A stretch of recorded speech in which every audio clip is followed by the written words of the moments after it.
This video is brought to you by AKS IAS. Just a few percentage points less than 100%. Of course, I don't know much about in MBBS, it's 66%. Yes, sir. I mean, on the face of it, it looks a little decline. But how would you rate your own overall grade in your MBBS compared to your high school intermediate?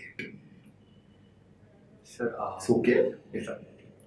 Sir, actually, I was very happy with the grade I got, sir, because I was very happy with 66%, which I secured. So you are happy? Yes, sir, I was very happy with it. Because sir. more than first class. Yes, sir. I mean, if you are happy with that, no question. But it's reasonably good. I mean, it's not a, it's a good percent. Good. I was like the third in class that time. Good. Your academic excellence, I have noted, I thought it's my duty. But only medical colleges, sir, they don't get outstanding or Maybe I'm corrupted by the technological, all this thing. The and all that. engineering colleges and all that, you may get more than 70%. Technology, anything less than 100 is less. And your question, Kumar, it's very nice of you. Not a big question. Health of the population is necessary for the wealth of a nation. This kind of argument has been articulated at various levels, including Government of India. Yes, sir. Okay. Enlighten us for around 2 minutes about how do you feel about it. Am I making sense? Yes, sir. Please. So, when we see from the nation's perspective, I think for any individual to excel or grow or develop, I think health is one of the basic components, because without health, there is no physical ability, there is no mental ability, and there is no skills, nothing can be imparted. Because health is one of the primary requirements for any individual when we see from a nation's level. So, and that is why people talk about health is wealth, and it has been an age-old saying in that way, sir. But when we see from an individual's perspective also, I think a healthy body, healthy mind and healthy social life, because all three components are part of health. And only when we have all these three components, I think a person can even exist as a person in the first place. Because when we do not have any one component, say for example even the social health aspect, which so many times we are all neglecting in this present times, I think only when we start interacting with people in a healthier way, and that is when the entire concept of a country or a nation or even the society evolves from it. And that is why I think health is something extremely basic, and good health and good well-being is always interrelated, sir. It's not just about absence of disease, it's about a general well-being of a person ultimately, sir. And that is why health is always said to be wealth, sir. And being a doctor myself, and I have seen so many patients in their end terms, like in stage 4 cancer and all. And that time they all realize that nothing comes beyond health, sir. And that is the time they really speak out their mind, and that is the time they realize that I made a lot of blunders in my life. I did not take care of my health. I should have taken care of it, and sometimes it becomes too late to realize it, sir. So that is why I also believe in the same saying, sir. Very nice, Prassanna Kumar. Your response has made me very prasanna. I'm very happy with that. Thank you very much. Please. You're good, yes. So, hello Prassanna. How's your day? Good afternoon, sir. My day is going good, sir. Nice. So, how do you think Indian government, let me be more precise, handle COVID-19 vaccine? Sure. I think the Indian government actually had a lot of success, lot of dilemmas, and lot of things to learn. I would put it in that way, sir, because it was the first kind of experience for any government per se. And we actually learned from a lot of our mistakes, because the first thing is that when we revisited the COVID pandemic, how we dealt with it, the amount of oxygen shortage, the amount of lives we lost during the peak of the second wave are a huge learning for us to take back. At the same time, we should be proud of how we handle the situation also in few places, because a country like with so huge population, 1.3 billion population, we had one of the least mortality rates in the entire world, sir. And we have been leading in research and development of vaccines. We have supplied vaccines to other countries, which makes us an extremely proud citizen of India. And these are the biggest takeaways from the nation's perspective, sir. And also the other thing is that right now we are still in the process of learning. and we should take care of the best practices possible, and hopefully we continue the same trend so that we tackle this crisis in a much better way, sir. Good. Add something in your answer. Dilemmas. Yes, sir. What dilemmas? Sir, even now there is a present dilemma whether should we open up, should we ban the mask use, or in the past also, sir, during the third wave, when should we go for a lockdown, should we not go for a lockdown? There was no concerted effort, sir. Sometimes in some parts of India the regulations were different, and some parts of India the regulations were different. And even during the COVID first wave and second wave, I was working as a doctor. So that time, even we were faced with a situation that every day the regulations and guidelines keep changing, and even we have to be updating every day. And there were some guidelines we should issue these tablets, and after 2 months, we were given the guidelines that these should not be used. So there was a lot of confusion and dilemmas going on. What do you think is the source of all these dilemmas? Can you identify any precise reason for all these dilemmas? Sir, I think the biggest reason being is that no one understood about COVID at that time, sir. So no one was sure about it, and that was a major cause of dilemma, sir. Okay. So yes. Sir Kumar, Yes, sir. Do you think there is policy inconsistency in handling COVID? I mean, just as you said. Sir, according to me, definitely yes, sir. In few places there were policy inconsistencies, but the inconsistencies happened because of our lack of knowledge of COVID at that time, sir. But right now, with better knowledge and better understanding of COVID, with better examples from all over the world, now our policies are becoming more consistent in nature, sir. Should we wait for a disaster to learn something? Unfortunately, we shouldn't wait, sir. But unfortunately, the thing was, this was first in time of a pandemic which the world has never seen. So that is why we had to learn from the disaster as well. Okay. So what qualities of a doctor are going to help you tomorrow when you become a police? You're already a police. Yeah. Sir, the biggest quality of being a doctor was decision making. So I think the decision making ability at the time of crisis, right, when there is an emergency, it's going to be same in police also, because most of the decisions are taken on field and on the spot, which doctors, as myself, have done in the past. So I think that will be the biggest advantage for me when I become a police officer. Second important thing I feel is that being a doctor, we value human lives with utmost respect. We'll have more compassion and more empathy towards how policing is done. So I think that will make police more accessible in case if I'm taking over that khaki uniform, I feel. So. Okay, interesting. So let's say, Prassanna, you are working in a very resource-crunch setting. Yes, sir. Where you have only one ventilator. Right now, there is one patient, and that patient is on ventilator support, and one more patient arrived, but he also requires ventilation. So, on what criteria would you choose to whom to give to this? And there is no immediate superior available. He is not picking your call. It's already 15 minutes, 20 minutes. You don't have much time in your hand. So, how do you handle this? Sir, unfortunately, as you said, there is no precise guidelines on this, sir. And what we usually follow is that first come, first serve basis, sir. Who is already on ventilator, we do not have any right to remove it from a ventilator, sir. But in case if there is a situation arises where there is a terminally ill patient, and we are very sure that this patient might not survive, and if it's proved beyond reasonable doubt, there is a 100% chance. So that is a time when we would like to get a consent from that family, so as to give this ventilator, so it would be of better use for the other patient who may be requiring it even further. But ultimately, it depends on the other family, sir, because we do not have the right to remove someone from the ventilators. So you don't want to take a decision there? Sir, the thing is, we cannot take a decision at that point, because the decision is actually ultimately not in our hands, sir. So that is why I will not be in a position to take a decision, and it will be. But my best efforts will be to convince the person who has been on the ventilator prior. So if they agree, in your judgment, yes, sir. If the guy who is on the ventilator, when compared to him, the guy who is about to, like the other guy is a young one, he came with road transport accident. Let's say he's in his early 20s. The other one on ventilator is in late 70s. So in that situation, what would you do?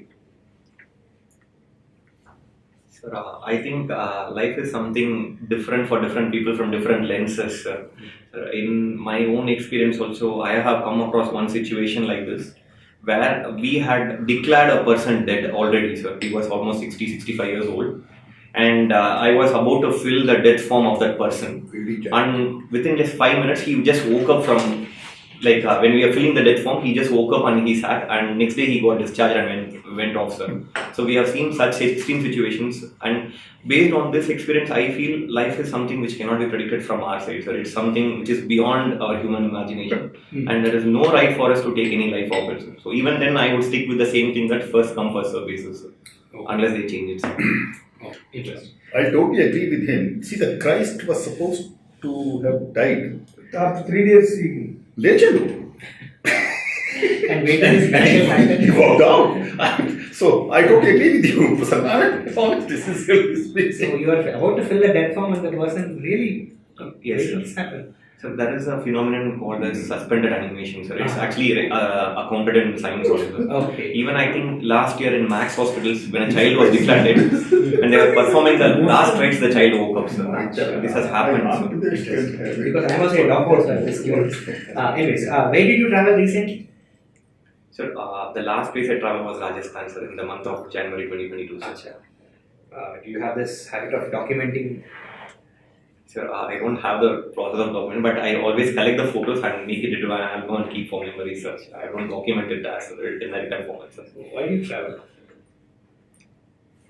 Sir, for me, traveling is something which gives a break from our routine life, and at the same time, it brings in a new perspective into our life and new vigor and new energy to us, because we see from different lenses when we travel. Sir. And there are so many things which we learn from traveling also, like when we go to a new place, like the people, how they live, the culture, some new aspects of life. It's something which is being enlightened upon us. Sir. The best example is last year, like 2 years back when I traveled to Bhutan. I was really happy in the way people express happiness wherever you go. So that is something which really changed me. When I came back, people do not even honk on the roads. These are something which we can learn from Bhutan, sir. Bhutan. Yes, sir. So these are some very good learnings which I got from these traveling experiences. And I think that is what it gives a new perspective in our lives. So that's why I travel, sir. Interesting. So what are the learnings from Rajasthan?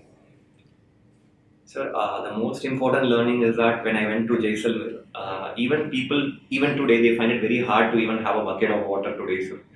So, but being in cities, being from Pondicherry or Hyderabad, I think right now we are privileged to have so much water, and when we go there only we realize the preciousness of water, and we should not waste water, even a single drop of it. I think that was the biggest learning from Rajasthan. You heard this concept, water footprint? Yes, sir, but I have not read about it. Sir. I've just heard about it. How much individual wastes water, like how much individual uses water in daily life. Just about individual? It's about the entire global framework, but I'm not sure. Let's say, try to analyze it on sector basis. That's a Schopenhauer level, that's an ecosystem. What is a water footprint now? The same question. I think the amount of water which each industry uses to produce its final products might be called as water footprint. Okay, no problem. You heard this term, Prassanna, epidemiological transition? Yes, sir, I've heard about it. Can you explain with an example?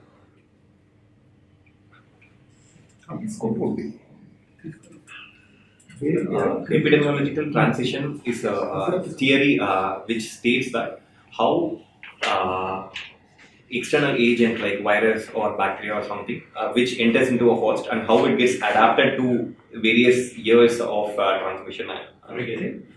So I think I'm right, sir, but I'm sorry, sir. You're strong in your social and preventive medicine? Sir, I'm not very strong. I'm sorry, sir. That's okay. You heard this term demographic transition theory. Yes, sir. So, what is this demographic transition theory? And according to demographic transition, at what stage currently India is? So, demographic transition theory is a theory which states that a country transforms over a period of time from a very young, because of the change in death rate and birth rate, a country transfers to 4 phases. Right now, we are in the 3rd phase of demographic transition, where we have slightly higher birth rates, but lowering our death rates, which leads to a bulge in the middle of which is called as a demographic dividend, whereby the middle-aged working population are the highest in India right now. So it is expected to India to be in the same phase till 2041 to 2051.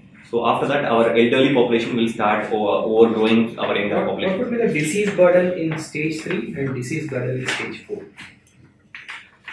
So, And recently, stage 5 also people are talking about, right? You heard about it? I'm sorry, sir. No problem. Yeah. What is the disease burden in the stage 4?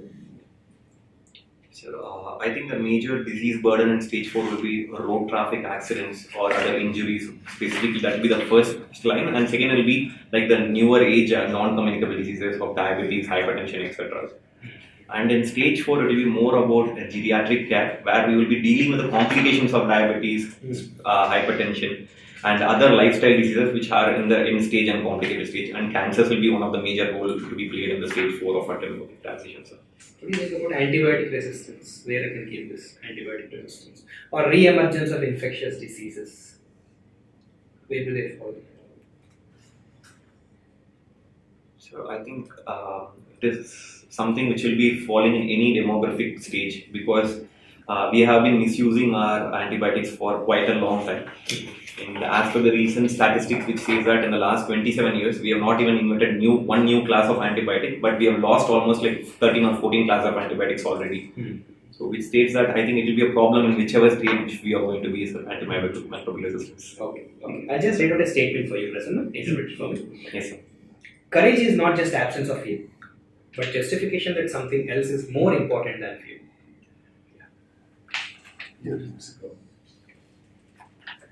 You want me to repeat it again? Sure, yes, sir. Thank you. Courage is not just absence of fear, Yes, sir. but justification that something else is more important than fear.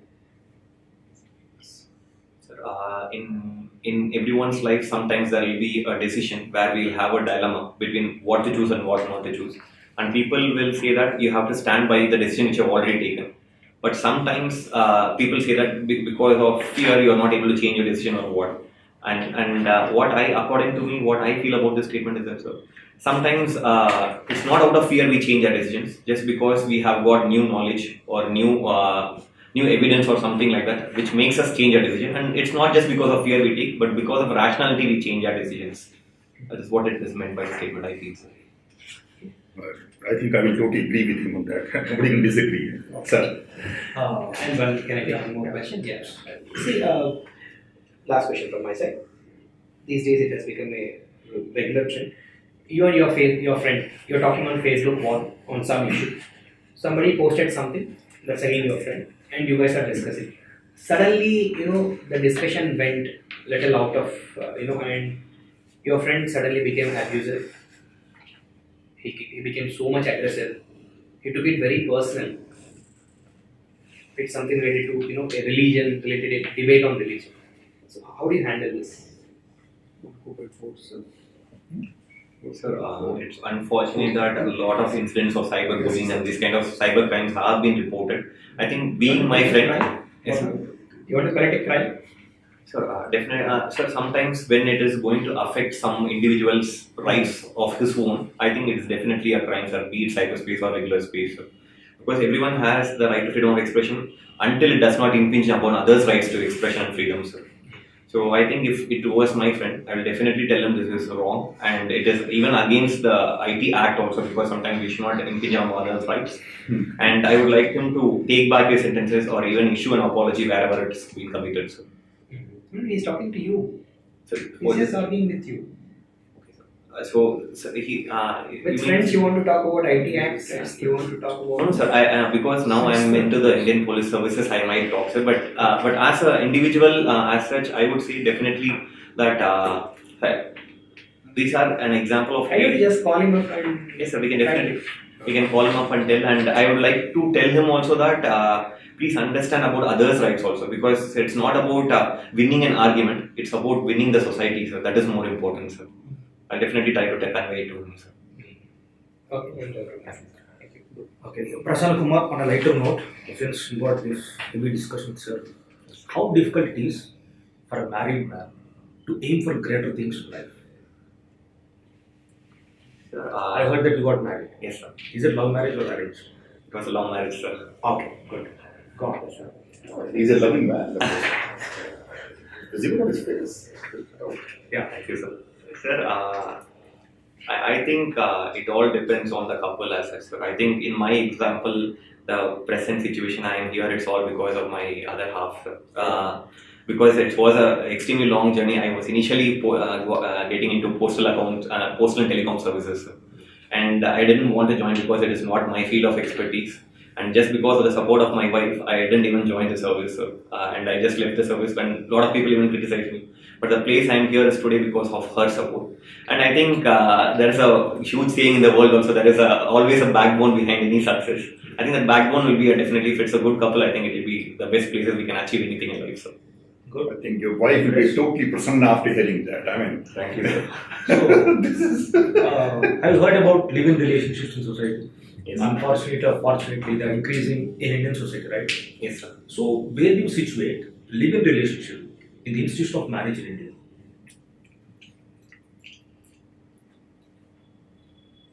Sir, according to orthodox elements, sometimes they have been condemning this live-in relationships. But I think India, in the way our society is evolving, we have been focused much on individuals' rights to privacy, which has been even given as a fundamental right now, by the Honorable Supreme Court itself. So in that note, I would like to put it there like it is about an individual's preference and privacy, sir. I think no one has a right to question a live-in relationship.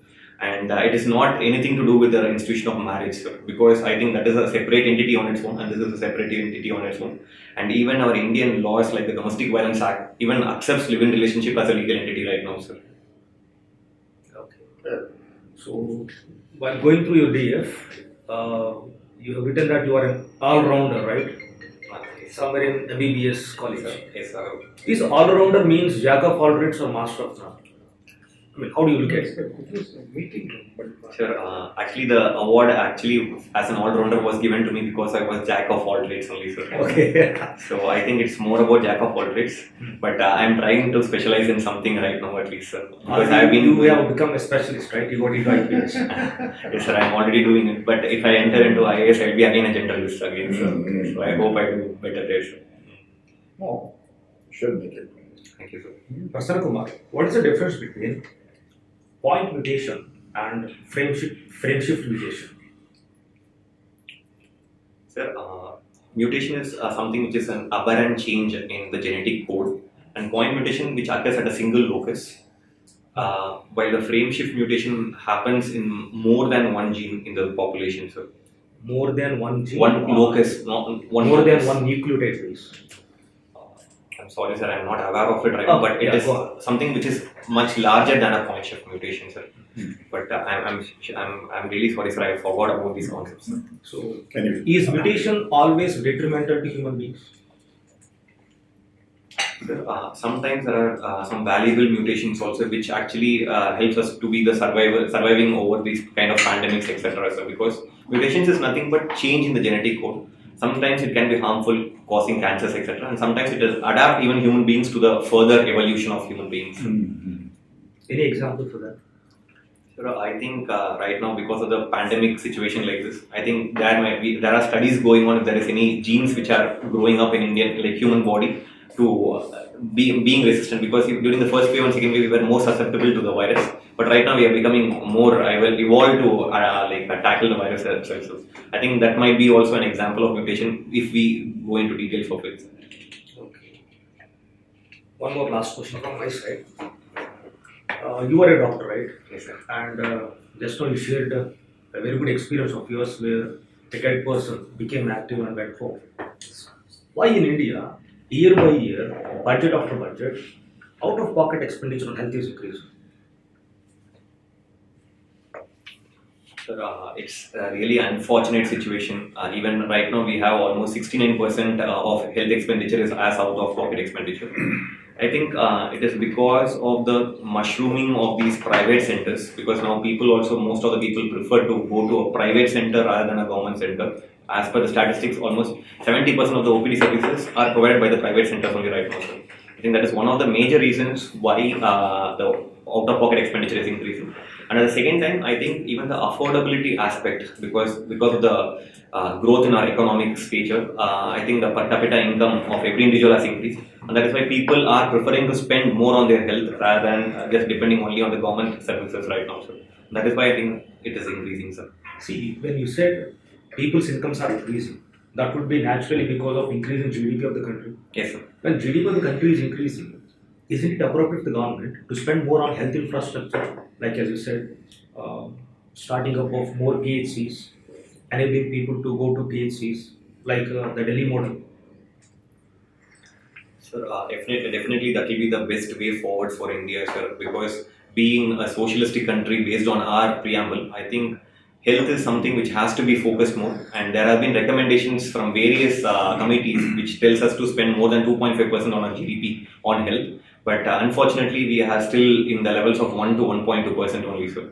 I think that is the main reason for the increasing out-of-pocket expenditure also, sir. I think, as you said, sir, if we can focus more on our government centers, more on PHCs, etc., I think that will be the best way forward looking from here, sir. Is there any role for NGOs in this process? Since you are already having some experience. So NGOs are entity which actually work at the grassroots level, which bridges the gap between the government and the people, sir. And I think anywhere in India, NGOs will have a better role to play. Say, for example, even now we have schemes like Ayushman Bharat scheme, Janani Suraksha Yojana, which a lot of people do not know about it, sir. And that is where NGOs can specialize in directing them how to get these schemes done, and they can even create awareness. And the most important part an NGO can play is that they can create awareness of health as such, sir, because health is all about preventing a disease itself, sir. If they can prevent, automatically their out-of-pocket expenditure will come down, sir.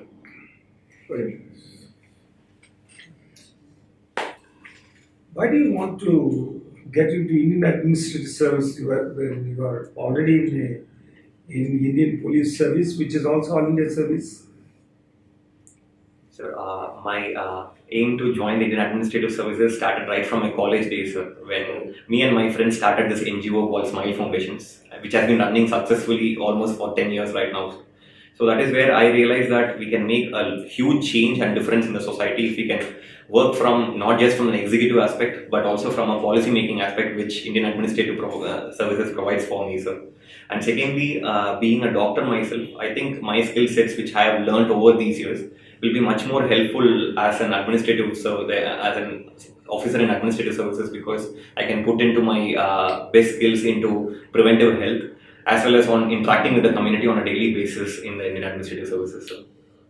Why police officers are being posted outside the police?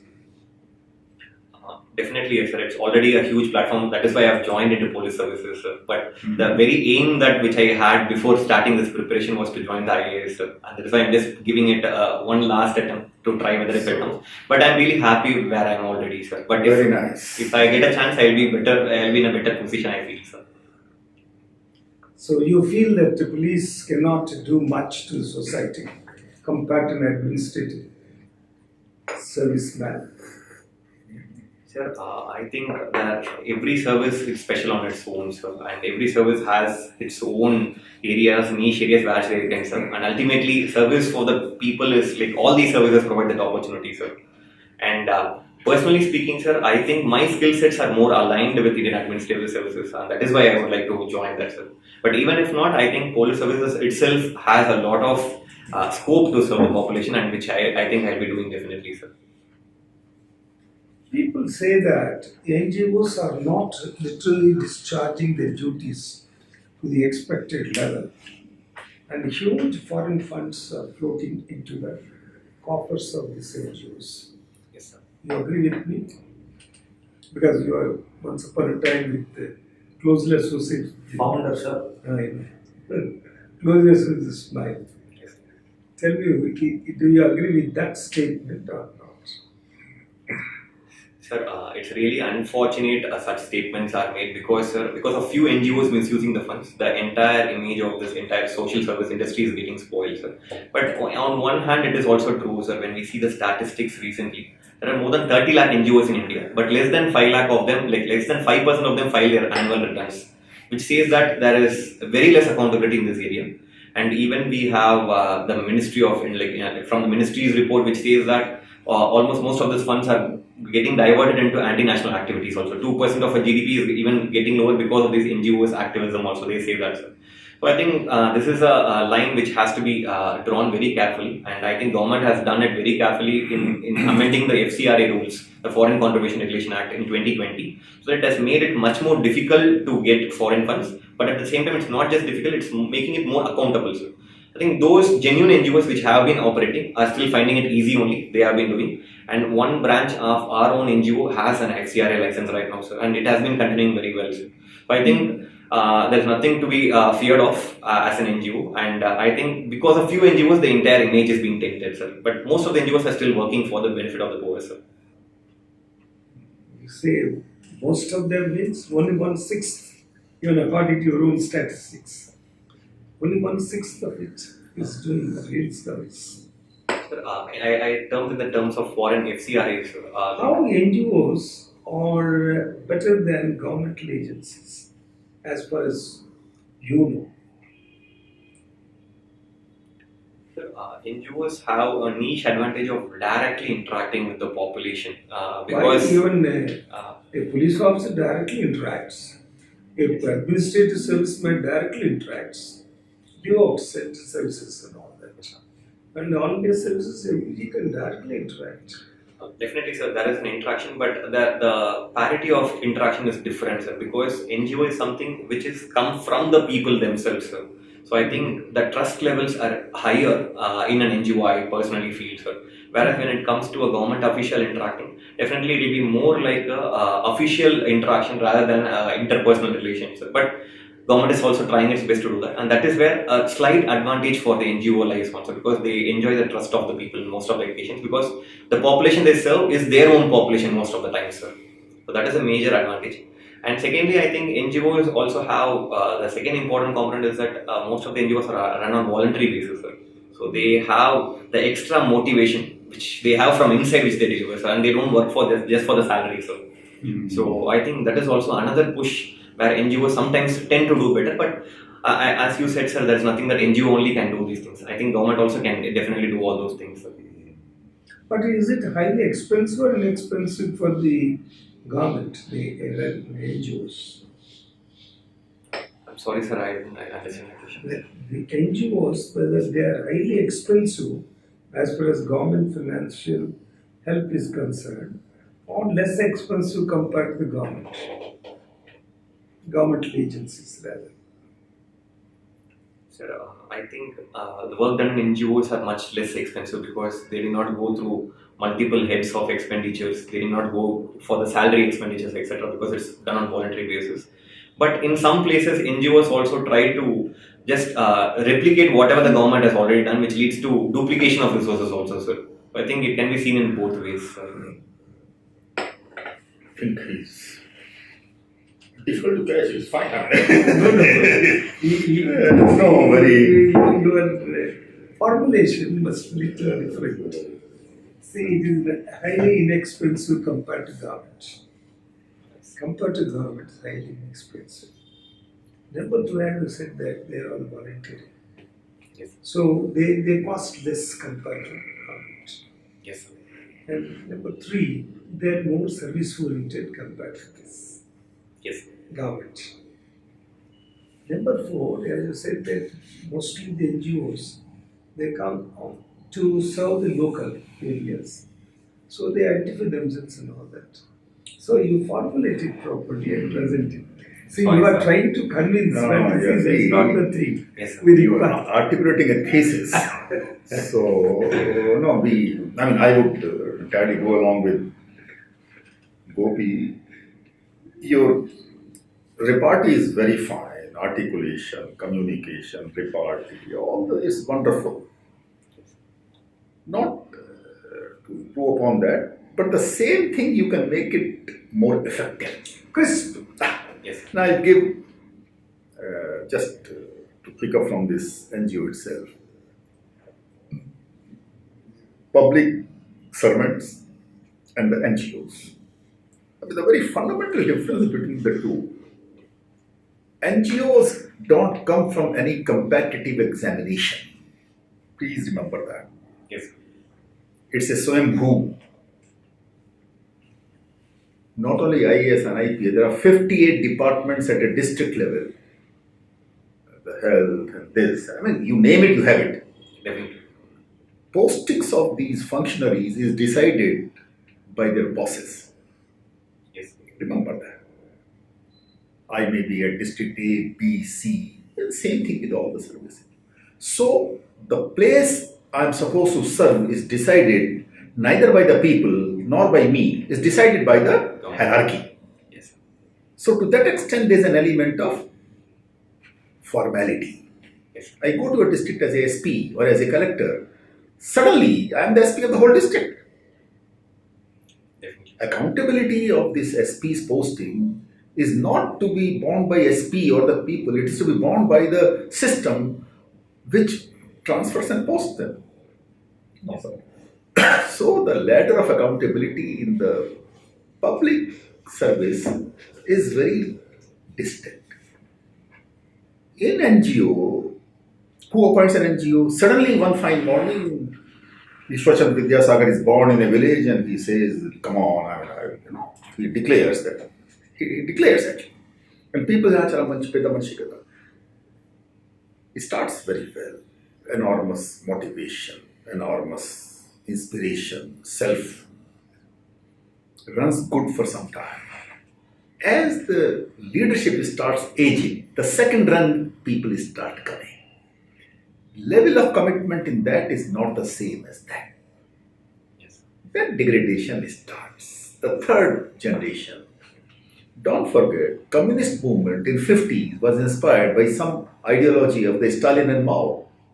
In 70s and 80s, we had the examples of Naxalism.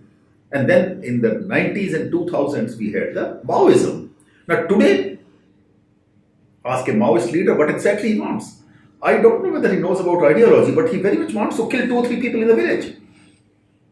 See, from a height of a general ideology to the depth of a personal animosity, this has been a general evolution or devolution of these voluntary bodies. Don't forget, Arvind Kejriwal is a product of a public movement. I'm not trying to question that. All I'm saying is, every functionary in the government is having a responsibility fixed, accountability fixed. I may be good, I may be bad. Good, I get gold medal. Bad, I'm thrown out. But in the voluntary sector, accountability, nobody knows who fixes that. I hope you understand what I mean. See, Amit Shah is not here to fix the responsibility of NGOs. No. They took birth not because of Amit Shah or Modi or P.V. Narasimha Rao. They are Swambhu. Okay, responsible, so it's all very fine. But please understand, 2 things you can say in this NGO. Accountability, some system has to evolve, that maybe they will do it themselves or something. And the second thing is, next generation transition. How does it happen? You are a great NGO. Today you are an IPS officer. Tomorrow you become an IAS officer. After 10 years, who fills up your vacancy? Your son may not like to be an NGO, probably. Right? So there is no procedure for selection. It is not coming through the route of competitive selection nor electoral election. Yes. The basic, see, MLA, MP, they're all corrupt, very bad, but you will throw them out. All the public service, all the public representatives. Yes. The only sector where you don't have any election or selection is NGO. That's a challenge not only for the society but also for them. Yes. They are accountable to whom? I don't understand. So you can just say these 2 things. Some accountability and bridging the next generation leadership. Nobody knows. And then you can say, sir, I was an NGO myself. Yes. I'm not able to give that much attention to that. I'm sure about it. Yes, sir. Be very honest. Say that. Yes. I'm not saying it has become bad, but that's a challenge. So if you tell these things precisely, I think they will be quite impressed with that. Okay. Last thing I would like to tell about, when I asked about this people and country, health and country. Actually, I wanted to give you a long rope. You gave a very good answer, but the best answer would have been at the end of, sir, what is nation? They are people.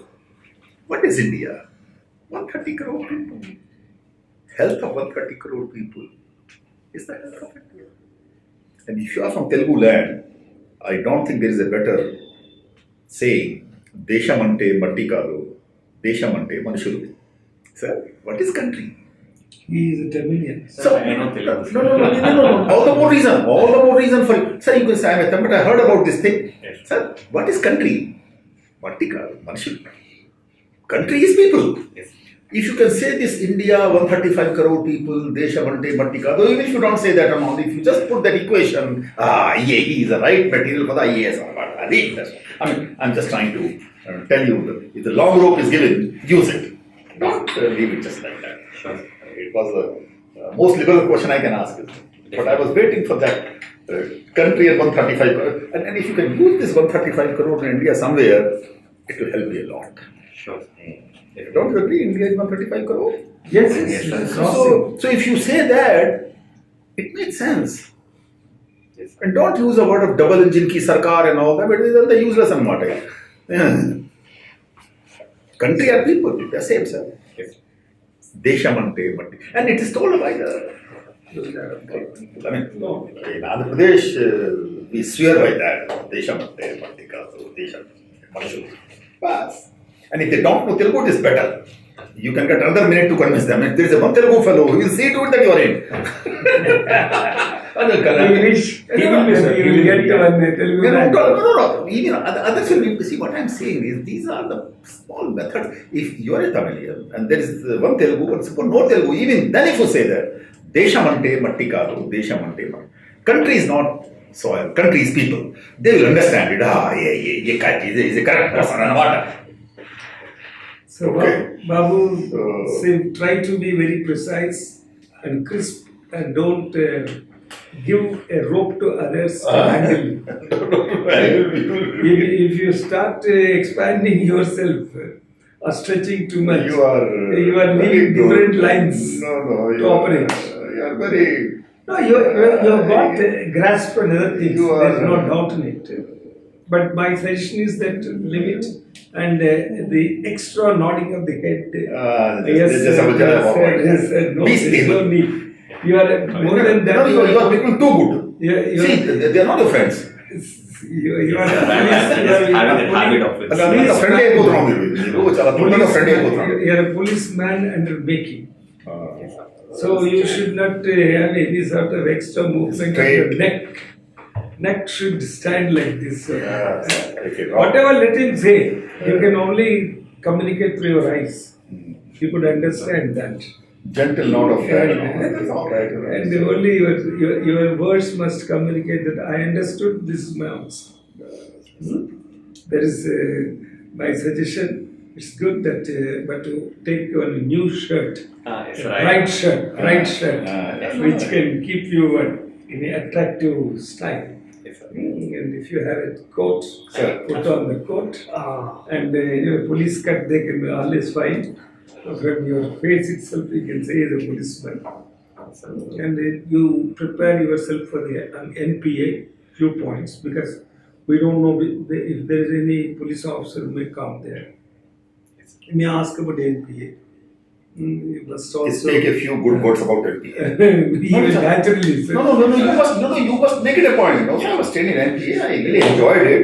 So speak good about your institution of training, speak about the country, so that you look appropriate material for the Positive. Yes, sir. Our institution, something about it. Yes. And the sense of discipline, camaraderie. Sir, camaraderie and discipline, I learnt in NPA. So, It helps. Yes, sir. so anyway, if God wills you. No, I think you are almost there, Prassanna Kumar, and once you make it, your wife will be the most Prasanna. I'm very sure basically her invisible help is pushing you. I mean, I can see that. Kashmir Files prepare something on that. Kashmir Yeah, Files. that's all. Then vaccines, since you're a doctor, vaccine prepare. And also Ukraine war, you must prepare yourself. And Kashmir, special status, prepare. 370. Now, these are all the things we could have asked, but 370 is very good. So, CA, NA, those are so all these things you should. They're all legal aspects. Yes. They're legal So, aspects. by any chance, if any policeman is there, you may ask about the NIA, the necessity of NIA. Is it not infringing the rights of the state by creating a central agency which has got a superpower to look into all aspects of all states. Law and order is a state subject. YNIA. So like that, you may have this volume. So be prepared. Have And these provocative questions. Yes. Don't get provoked. when is your interview date? So coming Friday, sir, we will. I wish you all good luck. May No, God you bless you. And Prassanna Kumar, the communication is too, but give a big pause in between. Okay, so don't use lengthy sentences. So that was one thing. Body language, clarity of expression, too good. But whenever you are trying to guess, when sir asked you one or two questions on two occasions, I think you said, "Sir, I think this is, I think that is." So if you want to guess, you seek the permission from the board. Okay. Yes. And the other thing is, one quality I like the most is you are expressing concern before answering the question. Like when I asked you about out of pocket expenditure related to health, you said unfortunately it is a trend in India. So that kind of little things will do a lot of difference. And I'm sure that was one of the reasons why you got into IAS. Okay? Thank you. Just cut those two things. Yes, please. Thank you. Hello, Prassanna. You are already there. Just one step ahead. So, are you prepared for this question? COVID-19 pandemic. No, sir, I just gave me one. It is a good answer, but I felt it could be a little more nuanced, little more crisp. Yes, sir.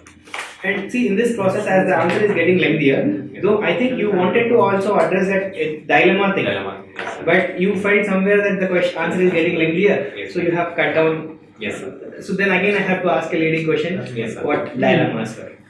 So Yes, sir. work on that aspect. How many you got in the last year interview? Last year, 198, sir. 198. Yes, sir. So it's a very good score actually. So not much scope, maybe 10-15 marks scope for improvement. I think yes, it can be good. And when it comes to question on qualities of doctor that will help you in civil service, it's a very good answer. And especially that scenario, ventilator scenario, Yes. you stood to your point. That's appreciated. That's appreciated because it's obviously like life is life for anyone. Yes. And there the next scenario wherein I try to tell it's a young boy. Yes. In that also you do not want to change your opinion. That's perfectly fine. And I'm fully convinced with that answer of yours. Thank you. And where did you travel recently? It's a good answer. I did not feel anything cooked up. It's like very good answer. You made us feel that you really love travel and you really learn something from travel. And I also like that initiative you have taken to mention about Bhutan. That left a good impression. And Travelogue.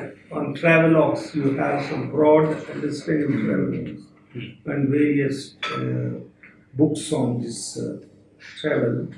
You please, some at least keep it in your mind in case by any chance they ask. You should not get fumbled. Yes. Because you yourself committed that I'm a great traveler. I love traveling. So you must There are travels in the history, Fayan and Hong Ho and Marco Polo. I mean, no, whatever, don't look at Asker, they may. Jamie, sir. that possibility is there. Yes, sir. Possibility is there. So prepare yourself because you already committed on paper. Yes, sir. They don't try to find questions from elsewhere. No. They emerge out of your own conversation. Yes, sir. So prepare yourself for that also. Please go. demographic transition, why do you want to take that? I mean, sorry, epidemiological transition. You're not sure about it, right? Sir, I You thought that was have the committed wrong. Yes, sir. Like, I thought that was the answer. I'm sorry, sir. because and you did it confidently. I was thinking that was the answer. So that's why I didn't. Epidemiological transition is that shifted disease burden from non-communicable to communicable to non-communicable disease. It's okay. Even if you are not aware of it, you should have just told I'm not aware of it. And you have told it, and you have told it very confidently. For a moment, even I was like, but yeah, work on it. Demographic transition theory, it's a good answer. But the things I have told, right? This antibiotic resistance, re-emergence of infectious diseases, all these they are now considering as stage 5. Okay, sir. Stage 5. Of course, as you have rightly said, antibiotic resistance can occur at any phase. But the recent trend is they are trying to consider it as stage 5. Certain countries which have crossed the stage 4 also, now they are re-entering, they are entering into that stage 5. And Indian state of Kerala is a good example of that stage 5 in demographic transition. Work on that. Otherwise, it's a good answer. Statement question, courage is not just absence of fear. I felt it could be a little more mature. Like fear is a negative emotion, right? So what you want to achieve is like it should be bigger than the fear. So you should have taken such an example. Let's say you want to fight against corruption, you want to fight against injustice. You are aware of the negative consequences of it. Yes, sir. And that might incite fear in you, but still you want to outgrow it and you want to do it because it's your other value or other virtues of you which you want to stand for. So you should have interpreted that way, otherwise it's a good answer. Then the question on live-in relationships, I feel it could be a little more mature. It's a good answer, right? No doubt it's a good answer. Certain choice of words, right? So marriage still has certain functions to perform, right? Care function, social functions, economic function. Yes, sir. Those things will get compromised in live-in relationship. You should have accepted that part also. Like, it's like your answer went unidimensional. Yes, live-in relationship is about individual liberty, perfectly fine. But what about the other functions which marriage is effectively performing, which live-in relationships are finding it difficult to function? Let us also touch upon that negative aspect of it, so our answer could be a little more comprehensive. Okay. So regarding the question on out-of-pocket expenditure, it's a good answer, but where I felt is lacking is the prioritization of ideas. You have straight away started with mushrooming of hospitals, private hospitals. Is that the reason? Reason is not spending adequately on public health sector in the first month. Then maybe growing people's wealth, these should come in the second, third, fourth order. Yes. So that prioritization of ideas. At one more place also you have done this mistake, I could not note it, but prioritization of ideas is important. That order. Yes, sir. Definitely. Based on the significance. Then a couple of loose ends. Being a socialistic country, NGOs work at grassroots level. There, it's not very much real, right? Are we completely socialist now? We are no longer a socialistic country. Maybe in the constitution it is there, and now they are contemplating to even remove it. Again, it will generate a discussion. Do you think we are really socialistic? And are all NGOs working at grassroots levels? You straight away started by saying NGOs are working at grassroots level. So just monitor those statements. And a similar thing you did, NGOs are interacting directly. How NGOs are, like for that matter, sir has immediately picked, did you observe? Because that even barefoot bureaucrats or state level functionaries, they also directly interact with people. There are other things which could be highlighted. Yes, sir. Otherwise, it's a wonderful interview, no doubt. But I just want to get that extra 10 mark also you should get so that you will get. Yeah. So, Prassanna Kumar, you have heard enough of feedback from the dialogues. Any particular question, doubt you would like to ask, which we may respond? Feel free. Sir, as of now I don't have. I just, because I was in this training for almost like last 1 month, it's been extremely difficult to even catch up with the papers. Sir, there it's kind of tightly packed schedule every day, sir. So I have not even worked on, like, I just thought I'll give one mock interview at least. I had an opportunity here. So I thought once I do this next few days, I'll just refresh on my own things, sir. Doubts at all confident, all backed up, all set. Hopefully, sir. I think I need to prioritize my points, basically. No. I think little bit of question and answers will help me to prioritize, sir. Everybody is saying the same thing. You have everything in you. Thank you, sir. Just make it more focused. Make it a little more, directed. Sure, and God has given you a very good smile. But, if the smile from 5% becomes around 25%, so it makes it appear as if they are your friends. See, they're not exactly friends. Yes. So the level of a smile and the level of diffidence, that we leave it to you. That element of formality should never be forgotten. Definitely. They are all Senior viewers. Definitely, sir. It's not a friend circle. It's a word of caution. Not that it's not a between 5% smile and 25%. Again the length of the lips and the teeth. I mean, you know the best. Yes, sir. You can always be courteous within limits. If you start appearing to smile too broadly, then they may start confusing that These fellows make mockery. friend and friend. I mean, they'll not think like They really that, but responsibility. maintain that level of formality. Yes, sir. It is not an informal gathering. Bus. Yes. Okay? I mean, that's all we would like to say. Otherwise, God has given everything. This video is brought to you by AKS IAS.